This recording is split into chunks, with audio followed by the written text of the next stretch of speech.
कोणी धमकावत असेल तर थेट माझ्याशी संपर्क साधा असं आवाहन युगेंद्र पवार यांनी केलेलं आहे। बारामती तालुक्यामध्ये ते बोलत होते। शरद पवार यांचे नातू आणि उपमुख्यमंत्री अजित पवार यांचे पुतणे युगेंद्र पवार हे आता सक्रिय झाल्याचं पाहायला मिळत आहे। युगेंद्र पवार गेल्या काही दिवसांपासून शरद पवार गटाच्या बाजूने सुप्रिया सुळे यांच्यासाठी बारामती लोकसभेच्या प्रचारासाठी दौरे करत आहेत आणि अशाच दौऱ्यामध्ये त्यांनी हे वक्तव्य केले आहे।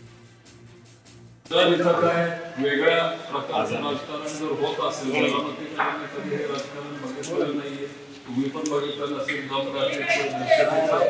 जर तसं काय असेल तर तुम्ही थेट माझ्याशी संपर्क साधा असतील पदाधिकारी किंवा ज्यांना काही मिळालं तर तुम्ही माझ्याशी घालून द्या।